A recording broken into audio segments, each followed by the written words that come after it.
Welcome on in, Braves Today podcast. BravesToday.com is the website. I'm Lindsay Crosby, managing editor of Sports Illustrated's baseball coverage, and here with Ben Ingram, radio voice of the Atlanta Braves. And Ben, I wanted to ask, we've seen this Atlanta Braves team look a little bit different after the All-Star break as far as the win-loss record. And a lot of fans are asking questions about, okay, so what happens now? Is this something where baseball kind of has natural ebbs and flows, and this is just something that's going to correct itself? Were we outperforming expectations in the first half? What do you think you can kind of ascribe the difference in outcomes and series wins and losses in the second half versus the first half? Yeah, really good question. And thanks for having me, by the way. Of course. And this is a lot of fun for me. But this season's been a lot of fun, no doubt about that. And I think it's natural for fans to wonder when the team goes through a little bit of a struggle. It's going to happen over the course of 162. Doesn't matter who you are. I think if you're looking for a specific number, I think if you're looking for a specific place to start, you'd probably begin with starting pitching. I think since the All-Star break, the starting pitchers ERA has been over 5.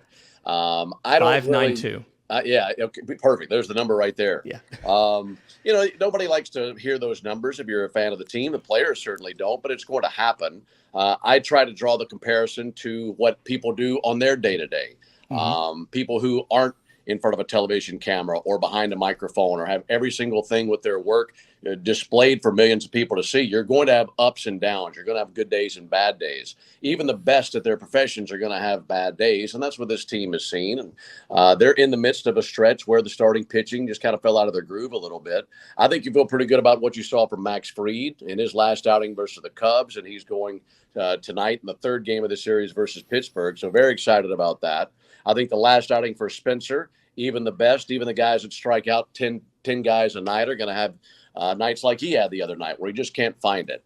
For Charlie Morton, I mean, he's knocking on the door of 40, and I feel like more times than not that curveball is going to be there for him, but sometimes it just isn't, and there's some inconsistencies, and he'll have more walks than normal. It doesn't bother me. I don't really ride the emotional roller coaster of the day-to-day. If this team were to have a really bad week and a half at this point of the season, at that point I'd say, okay, this is a little bit troublesome. But to me, and this is what I've learned for the last couple of years, you want to have a good season. You want to win your division. You want to get into the postseason. But who are you come October 1? To me, that's the most important thing, especially with this widened postseason field that we have now. We saw the Phillies get hot last year, and they went all the way to the World Series. Same thing happened for us 2 years ago. So the ups and downs, the ebbs and flows over the course of 162, they're going to happen to the best and to the worst. But at the same time, I feel like this team is giving you a really good idea of who they are for a large portion of the season, and that's who I feel that they are. Yeah, it's who they are is just a team with a dominant offense. You look at just about every statistic you can possibly find, and this Braves team is one of the best in history at, slugging percentage or OPS and things like that. Have you, in your 13 seasons with the Braves Radio Network, have you ever seen, you think, like a complete offense, a complete lineup 1 through 9 like this? No, I haven't. And here's the thing. I don't want to say that we get jaded, because I'm used to seeing this night in, night out. And this season, while it's better than what we saw offensively last year and the year before, it's only slightly better. And what I mean by that is we've seen a really prolific offense each of the last few seasons. Yeah. So while this one really stands out to everybody else, it's hard for me to take a step back and see what it means for the grand scheme of things. The real indicator for me is when we go play other teams and we play them for a 3 or 4 game series and their broadcasters come to us and they say, we've never seen anything like this. That happened last night with some of the Pittsburgh broadcasters. That happened in Milwaukee with Brian Anderson. That's happened multiple times here recently and throughout the season, where teams will say, I've not seen a lineup that deep. I think the one thing that you really get concerned about is, and going back to kind of your first question, you don't want to have to feel like you have to beat every team 10-9 because your pitching's not doing all that well. That's the biggest concern. But it's good to have that bullet in the chamber. I think it's really good to know that your offense, even if you fall down 4-0 early or you give up a big inning, they're typically not going to wave a white flag. They're typically going to put together some really good ABs, hit some home runs, and at least get back into the game. So knowing that you've got that as your ace in the hole, that's a really big ace to have. Yeah, and talking about kind of like what that does for you, you're a person that is around the team and these players all the time, and it's an incredibly long season. we don't necessarily, like as fans, I don't think we give enough attention to the mental grind of 162 games plus spring training, plus hopefully the postseason. Like, have you kind of kept track of how many nights you're going to be away from home or how many games you're going to end up broadcasting this year to kind of give people an idea of like, this is a mental grind as well as a physical grind for the players? Yeah, very much so. I think sometimes, and I'm older than most of the players, all the players actually. I'm 43 years old, but at the same time, the human body is the human body. Yeah. And I think about times where I feel tired during the season, and I think, well, if I feel tired, imagine what the players feel like. Yeah. That's a real thing. That's certainly tangible. I think over the course of 162, there's the mindset of this is what we do for work, and not to simplify it that much, but I think we do that. I think these guys view this as, well, this is my job. This is what I do every single day. I go to work and I try to hit a baseball, catch a baseball, field a baseball, and then we do it again the next day. I think that mentality, and this team is as good as I've ever seen at that. I think that mentality helps them get past bad days. I think it allows them to stay focused when things are going really well and not get too focused on themselves, not get too high or too low. It's such an overused cliche sometimes, Lindsay. You hear people say you don't want to get too high, get too low, but it's such a real thing. Yeah. And I've witnessed that with this team. I go back to 2021, and maybe there's two things really stand out about that championship team. But one thing that was so impressive to me is even the worst losses that they may have had, they didn't linger to the next day. I don't think they had back-to-back losses after like September the 9th or something like that through November the 2nd with the last game of the World Series. This team has a lot of that. I was going through it last night. Before the game ended last night, they had a 3-game losing streak. I think it was their 5th 3-game losing streak of the season. But they've not had one of more than 4 losses in the last 3 or 4 years. I mean, think about that. The only team in Major League Baseball who hasn't had a losing streak of 5 or more games since, I think, 2018. That's remarkable. So I bring that up. I know that's a long-winded way to answer your question, but I bring that up just to say they're so good at taking it day by day, not getting too high, not getting too low. And that's, to me, one of the biggest things this team has going for them, because they handle the grind mentally and physically of the 162, because it is very real. Yeah. And this Braves team is different. Like, that's something that we hear a lot from opposing fans. You probably hear it from opposing broadcasters and things like that. This team is different, and it goes to the character in the clubhouse, the chemistry and things like that. What's different about Atlanta? You've spent time. I'm pretty sure you've visited now just about every single ballpark, and you've been in all these environments, if maybe for a couple days or so. What's different about Atlanta and the chemistry these guys have? Is it the fact they all grew up in the Southeast with TBS watching the Braves, or and like this is their dream team, or what's different about this team? About this team, well, I think first and foremost, there's a standard set here. I think whether it's the guys who have come up in this organization or whether it's the guys who are traded from another team and come here, there's an expectation when they step foot in the door that you're going to win. Yeah. And it's not that you take that for granted, but you're going to put the work in to make sure that you go win. There's that level. There's that expectation. They've won 5 straight division titles. And all the guys who are here now, they are certainly students of the game. They saw what happened 10 years ago, 20 years ago, 30 years ago with this organization, winning 14 straight and winning in 1995 and those sorts of things. So I think that standard, that expectation is there. I also feel like something that doesn't get enough credit is the continuity of this entire coaching staff. You have guys who have played Major League Baseball at a very high level. You have guys who have managed in the big leagues outside of Snit, obviously, with Wash and with Walt. But you got guys with Seitz, with Walt, with Wash, with EY, with Sal.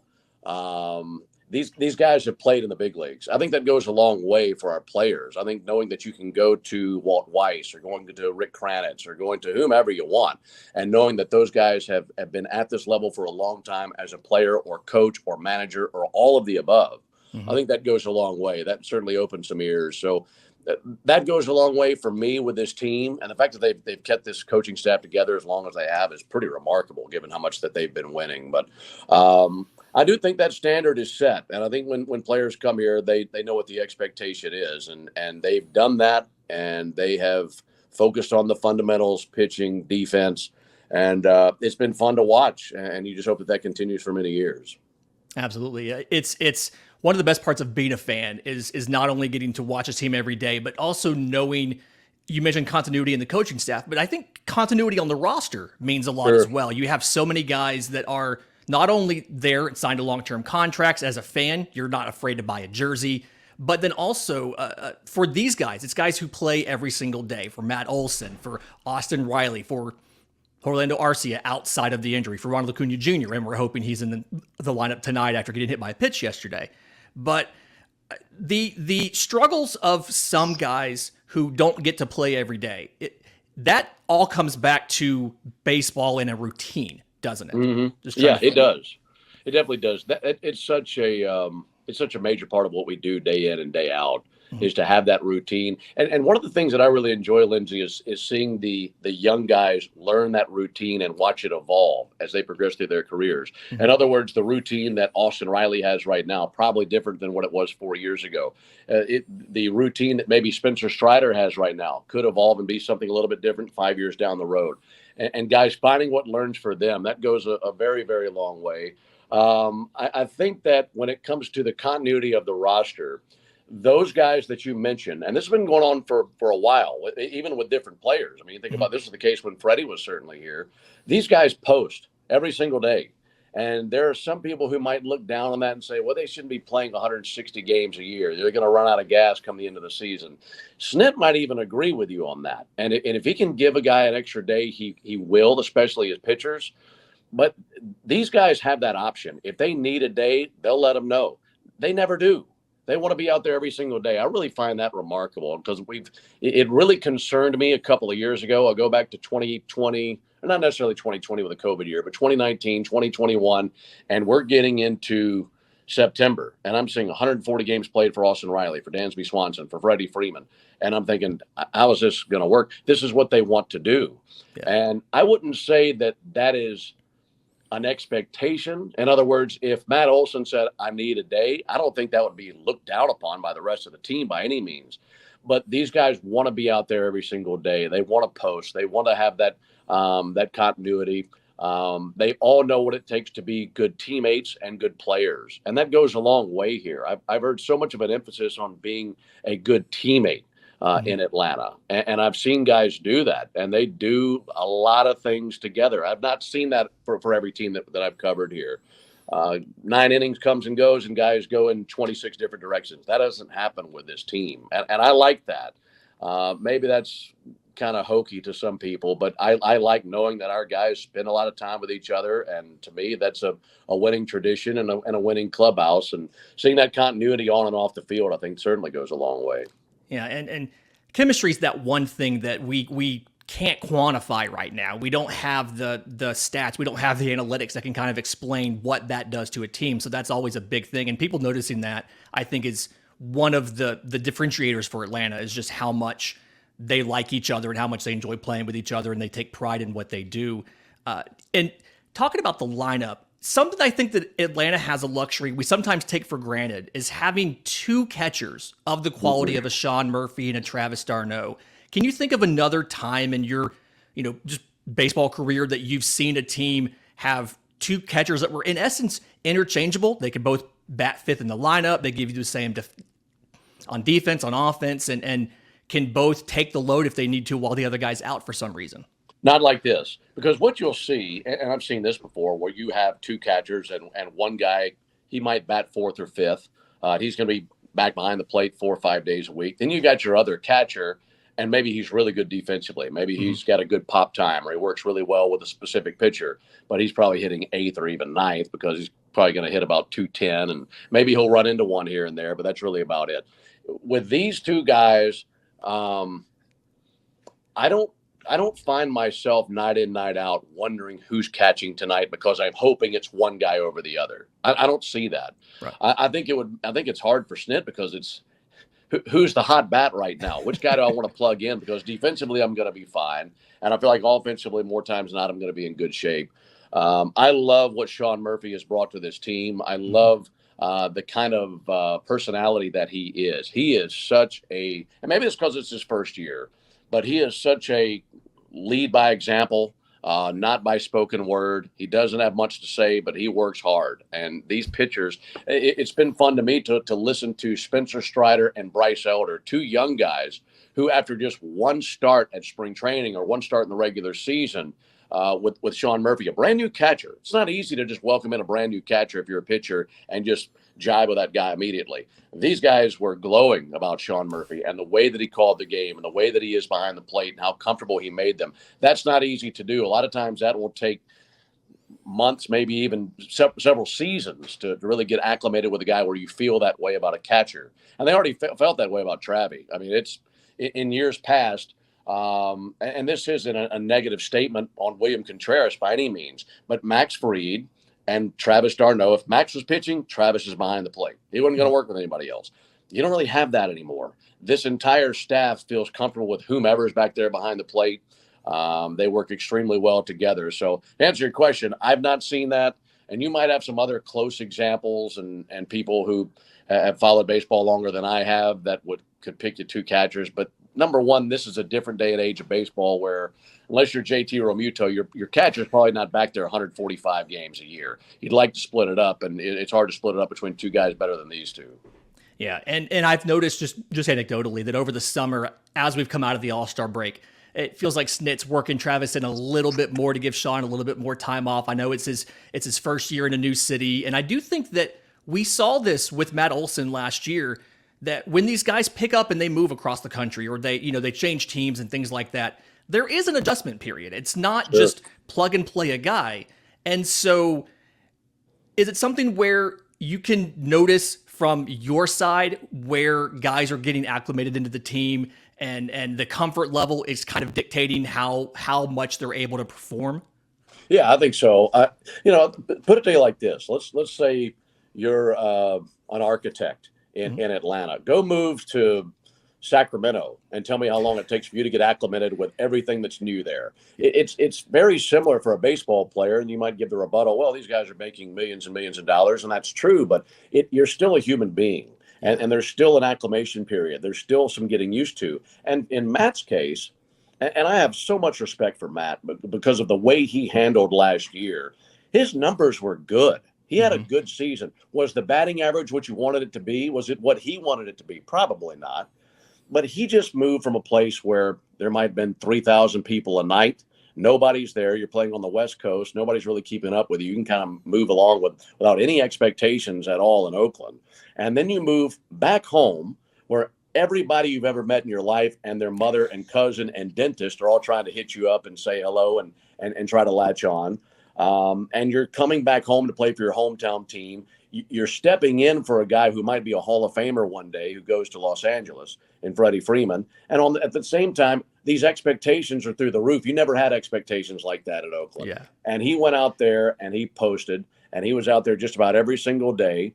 And I think what he's done this season is feel significantly more comfortable now that he's in his second full year in Atlanta, and moving him from 2 to 4 in the order made all the difference in the world. Go look at the splits for what he did batting second versus what he's done batting cleanup. It's remarkable. He's put himself into the MVP race in the National League. So it's been awesome to see. So I use Matt as an example for anybody else, Murph, whomever, who comes over from somewhere else and has that time to get acclimated. I don't know that too many people could have handled it as well as Matt did last year. And the steps that he's taken this year, it feels like he is certainly a major leader of this team. He definitely is. And I felt like that started at spring training for him. Yeah. Real quick, kind of a rapid fire here. Want your immediate first take on some of these things. Just kind of going off of your experience. Favorite road ballpark to call a game in? Probably Dodger Stadium or Wrigley Field. Even though Dodger Stadium's super loud? I don't mind it. I'm one of the few. Everybody that I work with hates how loud Dodger Stadium is. For me, when we play at Dodger Stadium, it could be a Tuesday night in May. It could be Game 7 of the NLCS. It feels like a really, really big game every single time. And to me, it's become a rivalry. These two teams have been the two best teams in the National League for the last 5-6 years, and it's been so much fun to watch that. Which press box is higher, Texas or Washington? I think Washington is the highest. And I'll give you a little bit of a story. To me, it's Washington, Pittsburgh, and Texas are all in that same vicinity. I think Pittsburgh's is a little bit lower, but further back. And we bring a rangefinder on the road, and we'll shoot the plate from the box. And we shot PNC Park last night, and it was 240 feet from the plate to our booth. That's a long way, especially when you're relying on your two eyes to try to see the action and tell everybody what's going on. But I think Washington's just a hair higher than Texas. Yeah. Favorite minor league ballpark you ever called a game in? Oh, wow. Because the easy answer is Trustmark Park there in Mississippi, but I know that you've got to have that. You've been to a lot of them. Yeah, been to a lot. Did 6 years of minor league baseball. The one that really jumps out more than any ballpark to me is probably the Montgomery Biscuits ballpark. It was a really cool design because it's a former train depot that they turned into a ballpark. But the thing that I loved is usually at least once in a ball game, sometimes twice, the train would roll through, and the train track was just on the other side of the left field wall. It ran parallel to the left field wall. So as center field curled on around into right field, the train track split and went the other way. But when the train would come through, the conductors would be elbow out the window, laying on the horn, and I'd quit talking because I couldn't even hear myself. And I thought that was so funny that a train would be just on the other side of a left fielder. So that was really unique. And also did a year in the Northwest League and enjoyed some of the ballparks out there. And I was with the Eugene Emeralds, and our ballpark, which has since burned down when I was there, was built in the 1930s. It was an all wooden structure, had a big wooden canopy and everything. So that one sticks out too. Most exciting non-Braves player to watch play baseball? Right now? Right now. Well, for what I saw in Cincinnati that one night, it was Ellie De La Cruz. I mean, he hits for the cycle, and we're looking around, and I said, I've never seen a cycle like this before. Now, I know he's cooled off since then, but every time that kid climbed in the box in that ball game, that one particular night, it was, what's he going to do now? I know a lot of people would say probably Shohei, and I didn't get to see Shohei pitch this year. He pitched the night after our final game in Atlanta, and it's certainly fun to watch him. Anytime I get home from one of our games and one of their games is on, I mean, number one, I love to watch it because Wayne Randazzo is their TV guy. He's a good buddy of mine, and I love to hear Wayne. And I try to catch an AB by Shohei. I loved watching Julio Rodriguez last year when we saw him. And outside of that, I mean, those are the guys that are at the very top of my list for 2023. You can pick any one active broadcaster in MLB to do a series with it in the booth with you. Who is it? One active? One active. John Miller. That's a good one. John is I've been following John for the longest time, and it's so hard to answer that question. I know I answered it quickly. There's so many great ones today that I look up to and love being around and learning from. But John is a guy who, to me, is one of the greatest broadcasters in the history of the game and has been for a long time. And I love his voice and his delivery and his uniqueness and his passion for the game. I think it's outstanding. I think he and maybe Tom Hamilton are probably towards the top of my list because I love the energy that they bring and the uniqueness in which they call the game. Last one, best road city to have an off day in? Chicago, Illinois. There's no doubt about it. And, in fact, if you're hearing a little bit of a cold in my voice right now, it's because we were in Chicago and we went a little bit too hard in the paint in Chicago because we had nothing but day games. So dinner reservations every single night. But Chicago's great.